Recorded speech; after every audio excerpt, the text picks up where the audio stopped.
Today we're going to talk about our flute father, Theobald Baum. Now you may wonder, when did the flute start looking like this, right? It's very complicated, there's a lot of levers, there's a lot going on here. I don't fully understand how it works and what key goes down when you press what. So Theobald Baum was a really good craftsman. He was really good at making things, and he was also a great musician and composer, so he was like the perfect guy for the job. In 1847, Theobald Baum released a version of what we play today, and it was much more complex than what it had been before. He really thought about how to make the flute easier to play and how to make everything more accessible so that we wouldn't have to do crazy finger combinations when we were trying to switch notes. Although the third octave is still a little sketch, if I may say so myself. So before Theobald Baum, people were kind of nervous to change the way that everything worked.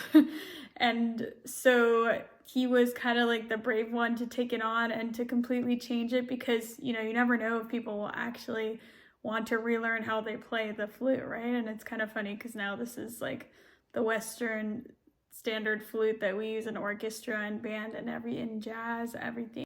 Bum, bum, bum, bum, bum.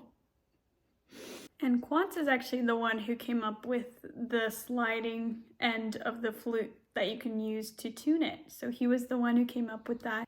And actually very interesting, Quantz came up with a D sharp and an E flat key, which I know sounds like the same thing in harmonics, but for tuning purposes, he created separate keys for each one, which I thought was very interesting. Quantz wasn't a commercial instrument maker, so not that many people got to play his flutes at the time. So when Theobald Baum first released his flute, people said it sounded more like a trumpet than a flute. So then Theobald Baum went back and changed it, and he made a cylindrical bore instead of a conical bore.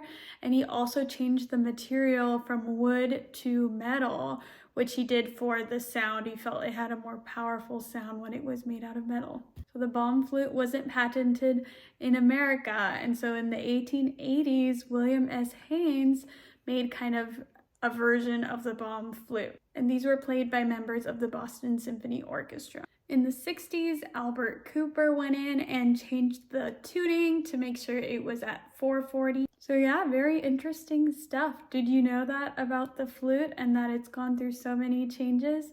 Or is this new to you? Comment below.